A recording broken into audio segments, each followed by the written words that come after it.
नमस्कार। समसामयिक विषयों पर आपके पसंदीदा कार्यक्रम विशेष में आपका स्वागत है। मैं हूं वैभव राज शुक्ला। यूं तो पूरी दुनिया में हजारों धर्म, संस्कृति और परंपराएं हैं। इंसानों द्वारा बनाई गई इन तमाम धार्मिक रीति रिवाजों और आस्थाओं का एक ही मकसद होता है, वो होता है मानवता, शांति और भाईचारा। भगवान गौतम बुद्ध से शुरू हुए बौद्ध धर्म के अनुयायी आज पूरी दुनिया में फैले हुए हैं। बौद्ध धर्म में भगवान बुद्ध के बाद सबसे ऊंचा अगर किसी का स्थान होता है तो वो होता है दलाई लामा का। बौद्ध धर्म के अनुयायी दलाई लामा को अपने भगवान के रूप में देखते हैं। दलाई लामा तिब्बती बौद्धों के आध्यात्मिक, धार्मिक और राजनीतिक गुरु होते हैं। तिब्बती बौद्धों में दलाई लामा का चुनाव करने की एक लंबी और गौरवशाली परंपरा रही है। 14वें दलाई लामा तेंजिन ग्यात्सो की उम्र और स्वास्थ्य को देखते हुए इस बात पर चर्चा शुरू हो गई है कि 15वें दलाई लामा कौन होंगे। दरअसल दलाई लामा का चुनाव बेहद महत्वपूर्ण और लाखों लोगों की आस्था का प्रतीक होता है। हालांकि चीन हमेशा से दलाई लामा के चयन में अपना दखल बनाए रखना चाहता है, जबकि भारत तिब्बती बौद्धों की परंपरा का सम्मान करते हुए उन्हें अपने तरीके से दलाई लामा का चुनाव करने का समर्थन करता है। आज विशेष में हम बात करेंगे 15वें दलाई लामा के चयन पर, जानेंगे कैसे चुने जाते हैं नए दलाई लामा। इसके साथ ही बात करेंगे 14वें दलाई लामा के जीवन के बारे में। तो आइए शुरू करते हैं आज का विशेष। तिब्बत में बौद्ध धर्म मानने वालों के बीच दलाई लामा की अहमियत से हम सब परिचित हैं। तिब्बत में बौद्ध धर्म के आध्यात्मिक नेता या आध्यात्मिक गुरु को ही दलाई लामा कहा जाता है। चीन के एक बयान के बाद से दलाई लामा के एक बार फिर से सुर्खियों में आ गया है।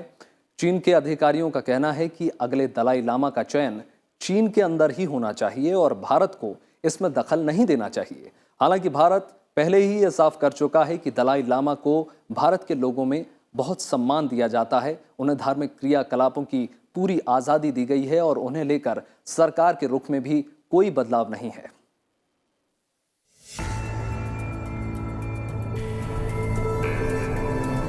चौदहवें दलाई लामा तेंजिन ग्यात्सो के बाद अगला दलाई लामा कौन होगा, इसको लेकर काफी दिन से चर्चा चल रही है।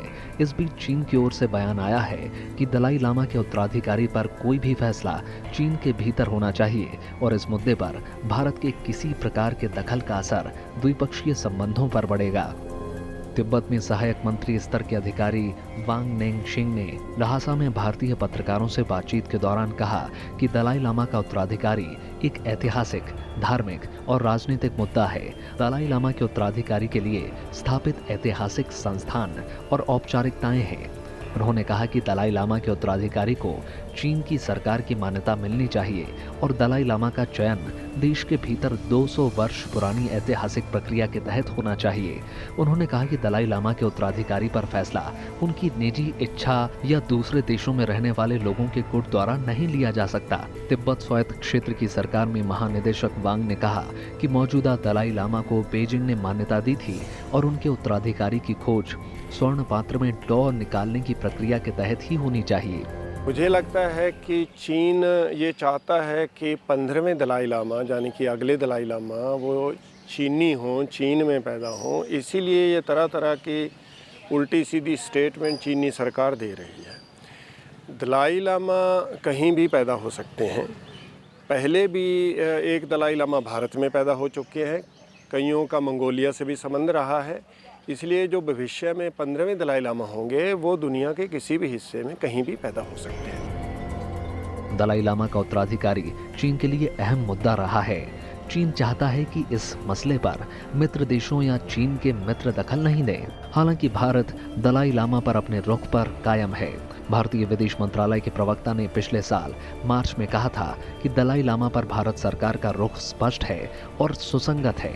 वो एक माननीय धार्मिक नेता है और भारत के लोग उनका बेहद आदर करते हैं।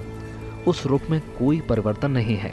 भारत में उन्हें सभी धार्मिक क्रियाकलाप करने की पूरी स्वतंत्रता दी गई है। क्योंकि अभी जो दलाई लामा हैं वो भारत में रह रहे हैं, भारत ने उनको शरण दी है और भारत में उनकी बहुत रिस्पेक्ट है। इसीलिए चीन शायद नहीं चाहता कि अगले दलाई लामा यदि भारत में पैदा हुए, जिसकी बहुत अच्छी संभावना है, क्योंकि दलाई लामा उसी तरह के वातावरण में पैदा होंगे जहाँ पे वातावरण जो है उचित होगा। चीन में बौद्धों को, कम से कम तिब्बतियों को कई प्रकार से जो है उनको ठीक से ट्रीट नहीं किया जाता, तो मुझे लगता है तो दलाई लामा जी के लिए जो उचित वातावरण है पैदा होने का वो भारत में ही है या पाश्चात्य किसी देश में। तो इसलिए चीनी ये नहीं चाहते, इसीलिए वो भारत के खिलाफ या दलाई लामा के खिलाफ कुछ कुछ स्टेटमेंट्स देते रहते हैं। 14वें दलाई लामा हिमाचल प्रदेश के धर्मशाला में 1959 से निर्वासित जीवन व्यतीत कर रहे हैं। वे अब 84 साल के हो गए हैं। हाल के वर्षों में उनके स्वास्थ्य में लगातार गिरावट आई है। इसके चलते उनके उत्तराधिकारी के चयन को लेकर चर्चाएं तेज हो गई हैं। Bureau report, Rajya Sabha TV. बौद्ध धर्म में दलाई लामा की खास अहमियत होती है। किसी तिब्बती बौद्ध धर्मगुरु की मृत्यु के बाद उत्तराधिकारी की खोज की जाती है। ये पूरी प्रक्रिया काफी पेचीदा होती है। उत्तराधिकारी का चयन वंश परंपरा या वोट के बजाय पुनर्जन्म के आधार पर तय होता है। आइए जानते हैं दलाई लामा को खोजने की प्रक्रिया कैसे पूरी होती है।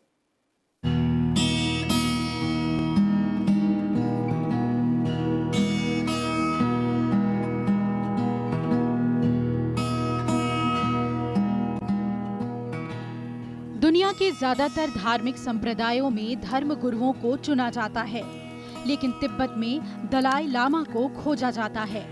तिब्बती मान्यता के अनुसार दलाई लामा की मौत के बाद उनका पुनर्जन्म होता है और तिब्बती बौद्ध धर्म के बड़े लामाओं द्वारा इसका पता लगाया जाता है। यानी दलाई लामा बनने की पूरी प्रक्रिया पुनर्जन्म के विचारों के इर्द गिर्द घूमती है। तिब्बत में बौद्ध धर्म के आध्यात्मिक नेता या आध्यात्मिक गुरु को लामा कहा जाता है। तिब्बती मान्यताओं के अनुसार लामा कोई सामान्य शब्द नहीं, बल्कि एक ऐसे व्यक्ति के लिए प्रयोग किया जाता है जो सर्वश्रेष्ठ हो। दरअसल तिब्बती समुदाय के अनुसार लामा गुरु शब्द का ही मूल रूप है, लेकिन जब हम दलाई लामा की बात करते हैं तो इसका मतलब थोड़ा बदल जाता है। दलाई लामा मूल रूप से दो शब्दों के मिलने से बना है। इसमें दलाई मंगोल भाषा का शब्द है जिसका मतलब समुद्र या बड़ा होता है, जबकि लामा तिब्बती भाषा ब्ला मा का बदला हुआ रूप है जिसका अर्थ होता है मास्टर या गुरु। और जब दलाई और लामा को आपस में मिला देते हैं यानी दलाई लामा, तब इसका अर्थ हो जाता है वैसा व्यक्ति जिसके पास ज्ञान का भंडार हो, यानी एक ऐसा गुरु जो राजनीतिक और आध्यात्मिक रूप से सभी का मार्गदर्शन कर सकता है। दलाई लामा को खोजने के पीछे काफी गहरी मेहनत और कठिन निर्णय होते हैं और इसमें बेहद कठोर नियमों का पालन किया जाता है। ऐसी मान्यता है कि दलाई लामा अपनी मौत से पहले कुछ ऐसे संकेत दे जाते हैं जिनके आधार पर अगले दलाई लामा की खोज की जाती है। उनके शब्दों और संकेतों को समझते हुए उस नवजात शिशु की खोज की जाती है जिसे अगला दलाई लामा बनाया जाना होता है। ये खोज केंद्रीय तिब्बती प्रशासन के उच्च लामाओं और अधिकारियों की एक समिति के जरिए की जाती है। इसमें सबसे ज्यादा जिस बात का ध्यान रखा जाता है वो है ऐसे बच्चों की लिस्ट बनाना जो धर्मगुरु के मौत के 9 महीने बाद पैदा हुए हों। ये खोज महीनों और कभी कभी तो कई वर्षों तक चलती रही है। नए दलाई लामा की तलाश और शिक्षा के दौरान उनकी जगह शासन के लिए एक प्रतिनिधि नियुक्त किया जाता है जो तब तक काम करता है जब तक छोटा दलाई लामा अपनी जिम्मेदारियां संभालने के लिए शारीरिक और मानसिक रूप से तैयार न हो जाए। दलाई लामा जब इस शरीर को छोड़ेंगे तो वो कहीं जाके नए शरीर को जो है उसमें प्रवेश करेंगे, यानी कि वो बच्चे के रूप में कहीं ना कहीं पैदा होंगे। और तिब्बतियों की जो ये मैनेजमेंट है, जो दलाई लामा का ऑफिस है, इसमें कई महापुरुष होते हैं जो इकट्ठे होके फिर वो उस नए दलाई लामा को जहाँ पैदा हुए ढूंढते हैं। जगह जगह से किसी प्रकार की कोई सूचना आती है तो जैसे जैसे पता चलता है कि ये बच्चा और ये बच्चा या ये बच्चा 3, 4, 5, 10 बच्चे जो हैं शायद इनमें से कोई एक हो सकता है, तो फिर उनमें से जो सही वाला दलाई लामा है उसको पहचाना जाता है। दलाई लामा बनाने की प्रक्रिया केवल धार्मिक न होकर राजनीतिक भी होती है, इसलिए इसमें कई बार समस्याएं भी उत्पन्न होती हैं। कई बार एक से अधिक नवजात शिशुओं में दलाई लामा के उत्तराधिकारी बनने की संभावना होती है।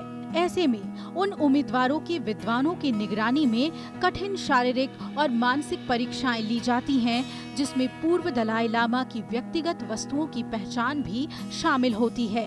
इन परीक्षाओं के दौरान कई बार ऐसे संकेत मिल जाते हैं जो दलाई लामा बनने की संभावनाओं को पुख्ता करते हैं। लेकिन अगर कोई संदेह की स्थिति होती है तो उस हालात में पर्चियां निकाली जाती हैं। जब दलाई लामा का चयन हो जाता है तो कम उम्र में ही उन्हें मठ से जुड़ी गहन शिक्षा दी जाती है। ये तिब्बतियों में और भारत में भी ये हमारे सभ्यता में भी ये विचार है कि पुनर्जन्म जो महापुरुष लेते हैं उनको पिछले जन्म की भी याददाश्त रहती है। तो इसलिए जो नया दलाई लामा है उसको पिछला जन्म अपना याद होगा, तो इसलिए वो पुराने पिछले दलाई लामा की वस्तुएं हैं और बहुत सी चीज़ें हैं वो याद रखता है। तो जैसे इस नए बच्चे को मिलते हैं वो उनको पता चल जाता है कि इसको सारा पीछे वाला याद है, तो उसको फिर उसका चयन कर लिया जाता है। और ये कहीं भी हो सकता है दुनिया में। दलाई लामा शब्द का प्रयोग पहली बार 1578 में मिंग राजवंश के दौरान तुल्कुस वंश के उत्तराधिकारियों के संबोधन के लिए किया गया था। उन्हें तिब्बती बौद्ध धर्म का संरक्षक माना जाता था और वो बोधिसत्व के दयालु रूप अवलोकितेश्वर के उपासक थे। इसके बाद तुल्कुस वंश के राजाओं ने कई शताब्दियों तक तिब्बत के राजनीतिक और आध्यात्मिक गुरु के रूप में शासन किया। Bureau report, Rajya Sabha TV. 14वें दलाई लामा तेंजिन ग्यात्सो का जीवन काफी संघर्ष भरा रहा है। तेंजिन ग्यात्सो से दलाई लामा बनने और इसके बाद तिब्बत की आज़ादी के लिए संघर्ष की एक लंबी दास्तां है। हालांकि उन्होंने खुद को धार्मिक गतिविधियों तक सीमित कर लिया है, लेकिन वो जो भी बोलते हैं उसे पूरी दुनिया में सुना जाता है।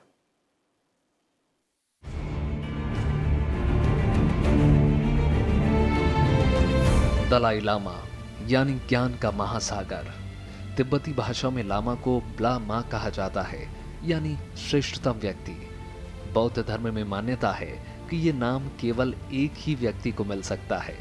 हालांकि विभिन्न उपलब्धियां हासिल कर चुके बौद्ध भिक्षु भी लामा कहलाते हैं, लेकिन प्रतिष्ठा और धार्मिक लिहाज से दलाई लामा सर्वोच्च हैं। 14वें दलाई लामा तेंजिन ग्यात्सो सिर्फ इसलिए अहम नहीं है कि वो बौद्ध धर्म के सर्वोच्च धार्मिक गुरु हैं। इसके अलावा वो तिब्बत की आज़ादी की लड़ाई का प्रतीक हैं। वो लगातार वैश्विक शांति और सद्भावना की बात करते हैं। तमाम दमन झेलने के बावजूद वो चीन के खिलाफ दुश्मनी का इजहार नहीं करते। ये सब बातें उन्हें एक अच्छा और महान इंसान बनाती है। तिब्बत के जो मतलब राजनीतिक और धार्मिक गुरु हैं वो दलाई लामा है। ये हर प्रकार से तिब्बतियों को रिप्रेजेंट करते हैं। वो उनके राजनीतिक समस्याओं को और धार्मिक समस्याओं को सभी का समाधान करने के लिए वो उनके प्रतिनिधि हैं, उनके लीडर हैं। दलाई लामा का जन्म 6 जुलाई 1935 को उत्तर पूर्वी तिब्बत के ताकसदेर यानी तकछेर इलाके में हुआ। किसान परिवार में जन्मे इस बालक का नाम लाहमो दोंडुप रखा गया। वो 2 वर्ष के थे जब उनकी पहचान 13वें दलाई लामा थुप्टेन ग्यात्सो के अवसर के रूप में की गई। 6 वर्ष की आयु में उनकी मठीय शिक्षा की शुरुआत हुई। 1959 में वो जब 23 साल के थे तब लहासा में उन्होंने अंतिम परीक्षा दी। जोखंग मंदिर में आयोजित इस परीक्षा को उन्होंने सम्मान के साथ पास किया। इसके बाद उन्हें गेशे लाहरम्पा की उपाधि दी गई। ये बौद्ध दर्शन में उच्चतम और डॉक्टरेट के समकक्ष उपाधि है। 1949 में चीन ने तिब्बत पर हमला किया। तिब्बत को इस लड़ाई में हार का सामना करना पड़ा। इसके 1 साल बाद यानी 1950 से तेंजिन ग्यात्सो यानी दलाई लामा से राजनीतिक सत्ता संभालने का आग्रह किया गया। 1954 में वो चीन के नेतृत्व से बात करने के लिए बीजिंग गए, लेकिन बात नहीं बनी। इन सब के बीच तिब्बत की आज़ादी के लिए संघर्ष चलता रहा। 1959 आते आते तिब्बत में हालत बेहद खराब हो गए। इस साल हजारों तिब्बती विद्रोही मारे गए। चीनी नेतृत्व ने दलाई लामा से बीजिंग आकर बात करने के लिए कहा, लेकिन अपने साथियों की सलाह पर उन्होंने तिब्बत छोड़ने का फैसला किया। 17 मार्च 1959 को दलाई लामा ने अपना घर छोड़ दिया। 31 मार्च 1959 को वो भारत में दाखिल हुए। एक तरह से राजा की तरह जो है वो सारे का सारा कार्यभार जो है दलाई लामा जी चला रहे थे तिब्बत का। ये कम्युनिस्टों को बिल्कुल भी पसंद नहीं था और किसी प्रकार की उन्होंने स्वतंत्रता भी जो है इन लोगों को देने से मना कर दिया। तो इनका तरह तरह से परसिक्यूशन शुरू किया और बहुत से लोगों को मार डाला। तो ये तो अपनी कल्चर और अपने धर्म को बचाने के लिए वहाँ से तिब्बत छोड़ के भारत आए। भारत आकर उन्होंने हिमाचल प्रदेश के एक छोटे से शहर धर्मशाला को अपना नया ठिकाना बनाया। उनके साथ करीब 80,000 तिब्बती भी आए और अलग शहरों में बस गए। धर्मशाला को तिब्बत की निर्वाचित सरकार का मुख्यालय बनाया गया। वो समय समय पर तिब्बतियों के संघर्ष को दुनिया के सामने रखते रहे हैं। उन्होंने तिब्बत की संस्कृति के संरक्षण के लिए तमाम कोशिशें की हैं। उनकी अपील पर संयुक्त राष्ट्र में भी तिब्बत का मुद्दा कई बार उठाया गया है। 1987 में उन्होंने तिब्बत में शांति के लिए एक पंचसूत्रीय योजना भी पेश की। 1889 में उन्हें नोबेल शांति पुरस्कार से सम्मानित किया गया। उन्होंने तिब्बत की जनता को कभी भी सशस्त्र संघर्ष के लिए नहीं उकसाया और हर बार शांतिपूर्ण तरीकों की वकालत की है। उन्होंने आजादी के बदले स्वायत्तता की भी बात की, लेकिन उनकी मांग अभी तक पूरी नहीं हो पाई है। Bureau report, Rajya Sabha TV. 14वें दलाई लामा तेंजिन ग्यात्सो को तिब्बत के आध्यात्मिक गुरु, अहिंसा, शांतिपूर्ण सहअस्तित्व, पर्यावरण संरक्षण और मानवाधिकारों की उनकी वकालत के लिए दुनिया भर में उन्हें जाना जाता है। पूरी दुनिया ने उनके शांति और प्रेम के संदेशों को स्वीकार किया है।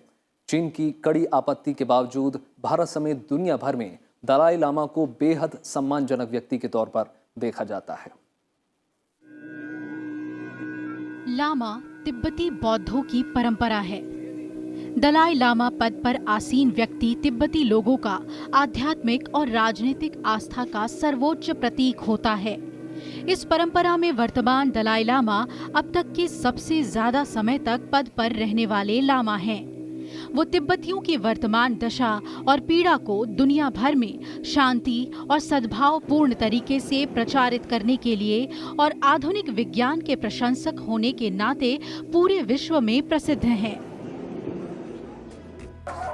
चीन के तिब्बत पर आक्रमण और उसके द्वारा किए गए अत्याचार के कारण 1959 में दलाई लामा ने तिब्बत छोड़कर भारत में राजनीतिक शरण ली और अब तक वो भारत में शरणार्थी के रूप में रह रहे हैं।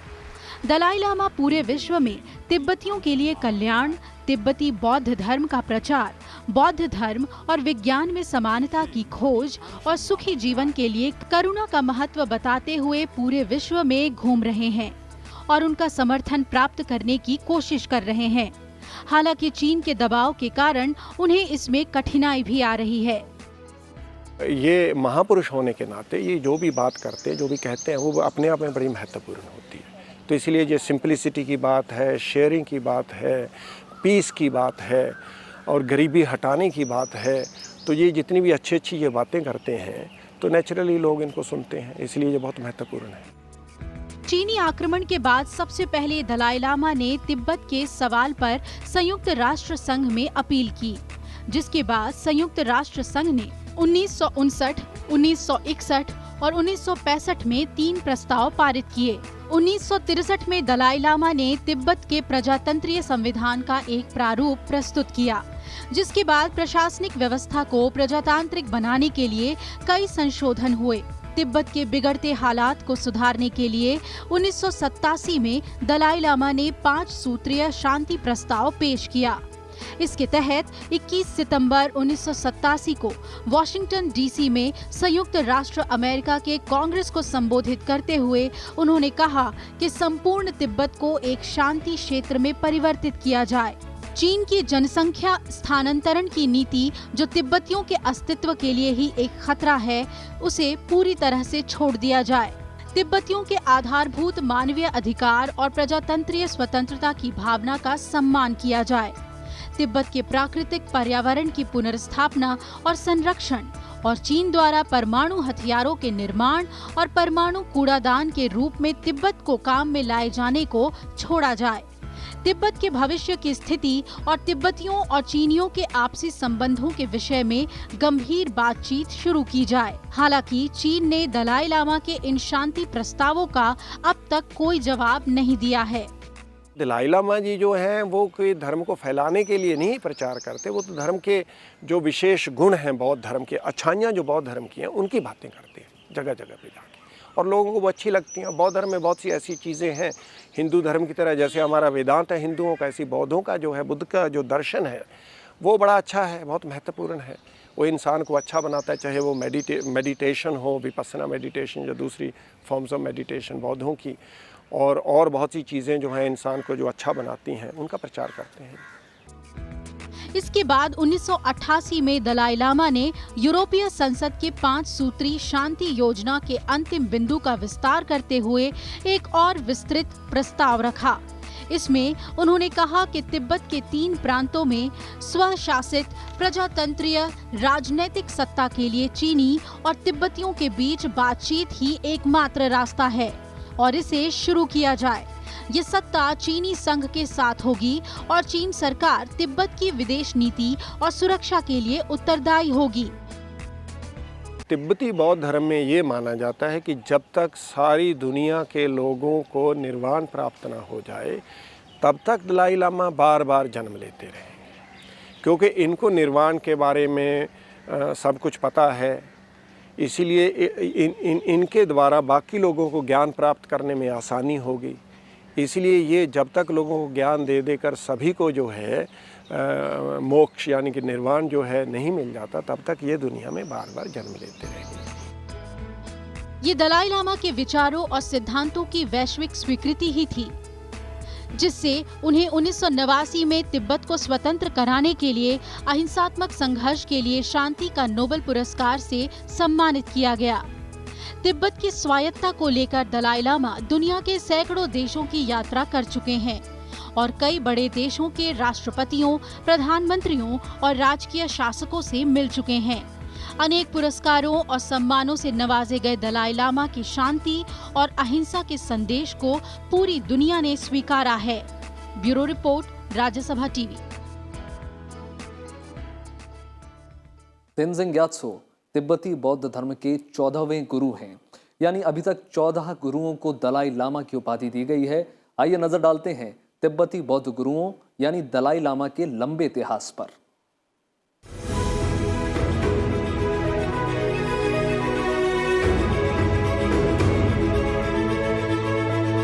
दलाई लामा की शुरुआत की जड़ें 13वीं शताब्दी तक जाती है। ये त्योंगखापा यानी 1357 से 1419 13वीं शताब्दी के सबसे महत्वपूर्ण तिब्बती धर्मगुरु और दार्शनिक थे। दरअसल त्योंगखापा ने ही तिब्बती बौद्ध धर्म के गेलोग स्कूल की स्थापना की। उनके शिष्य हुए गेंदन ड्रप 14वीं शताब्दी के आधे से ज्यादा दशक तक तिब्बती बौद्ध धर्म के सबसे बड़े नेताओं में से एक थे। गेंदन ड्रप का मूल नाम पेमा दोरजी था। उन्हें ही तिब्बती बौद्ध धर्म का पहला दलाई लामा कहा जाता है, पर उन्हें ये उपाधि उनकी मृत्यु के 104 साल बाद दी गई।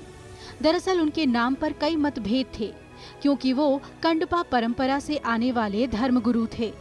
उनके गुरु त्योंगखापा ने कंडपा परंपरा के तुल्कु स्कूल की दीक्षा से बचते हुए अपने अलग गेलोग स्कूल की स्थापना की, लेकिन बाद में उन्होंने इस स्कूल को आगे बढ़ाया। दलाई लामा जो शब्द है ये मंगोलियन भाषा का शब्द है, जिसको दलाई का मतलब है समुद्र या ओशन, और जो एक ओशन की तरह बहुत बड़ी विस्तृत चीज़ है। तो ये मंगोलियन शासकों ने, जिन्होंने तिब्बत के ऊपर भी कब्जा कर लिया था, तो उन्होंने ये इनको टाइटल दिया। मंगोली लोगों को तिब्बत में कोई ऐसा व्यक्ति चाहिए था जिसकी मदद से वो अपनी सभ्यता को या अपने साम्राज्य को यहाँ पे भी एक तरह से सुरक्षित बना सके। उनके बाद गेंदुन ग्यात्सो दूसरे दलाई लामा बने, जिनका जन्म 1475 में हुआ। 1492 में उन्हें दलाई लामा की उपाधि दी गई और 1542 में उनकी मृत्यु हो गई। तीसरे दलाई लामा थे सोनम ग्यात्सो का जन्म 1543 में हुआ और उनकी खोज के बाद 1578 में उन्हें दलाई लामा की जिम्मेदारी दी गई। 1588 में दलाई लामा सोनम ग्यात्सो की मौत हो गई। चौथे दलाई लामा थे योंतेन ग्यात्सो। उनका जन्म 1589 में हुआ और शिक्षा दीक्षा के बाद 1601 में उन्हें दलाई लामा की जिम्मेदारी दी गई। 1617 में योंतेने ग्यात्सो की मौत हुई। 5वें दलाई लामा हुए ग्वांग लोमसांग ग्वात्सो। उनका जन्म 1617 में हुआ, जबकि दलाई लामा की उपाधि उन्हें 1642 में मिली। 1682 में लोब्सांग ग्यात्सो की मृत्यु हो गई। 6वें दलाई लामा त्यांग यांग ग्यात्सो का जन्म 1683 में हुआ। 1697 को उन्हें गद्दी पर बिठाया गया और 1706 में उनकी मौत हो गई। 7वें दलाई लामा हुए केल्जांग ग्यात्सो, जिनका जन्म 1708 में हुआ।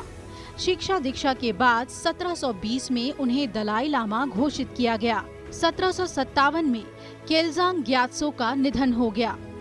उन्हें लगा कि ये जो इनके लीडर हैं, धार्मिक लीडर हैं, ये बड़े अच्छे व्यक्ति हैं, तो यहाँ पे अगर इनको ही सारी सत्ता सौंप दी जाए तो ये बड़ा अच्छा रहेगा मंगोलियन साम्राज्य के लिए।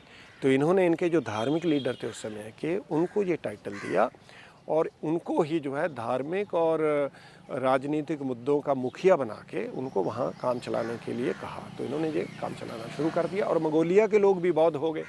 तो मंगोलिया के लोग भी, जो मंगोलियन जो सत्ता है, वो भी इनके एक तरह से शिष्य बन गए। 8वें दलाई लामा जामफेल ग्यात्सो हुए, जिनका जन्म 1758 में हुआ। उन्हें दलाई लामा की गद्दी 1762 में मिली और 1804 में उनका निधन हो गया। 9वें दलाई लामा थे लुंगतोक ग्यात्सो, जो 1805 में पैदा हुए और 1810 में इन्हें दलाई लामा बनाया गया, लेकिन अल्प आयु में ही 1815 में उनकी मौत हो गई। 10वें दलाई लामा सल्त्रिम ग्यात्सो का जन्म 1816 में हुआ। 1826 में उन्हें गद्दी मिली और 1837 में उनका निधन हो गया। खेत्रप ग्यात्सो 11वें दलाई लामा थे, जिनका जन्म 1838 में हुआ। वो 1842 से 1856 तक अपनी मृत्यु तक दलाई लामा रहे। त्रिनले ग्यात्सो को 12वां दलाई लामा बनाया गया।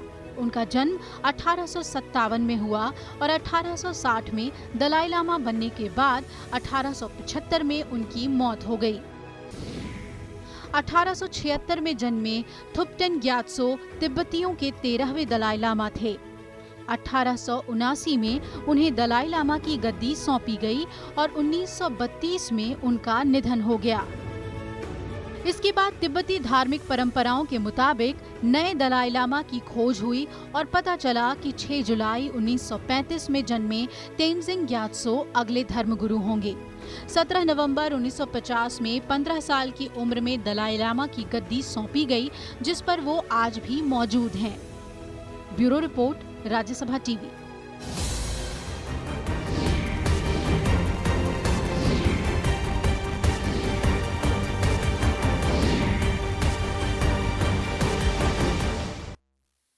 आज की विशेष में इतना ही। उम्मीद है आपको विशेष का ये अंक पसंद आया होगा।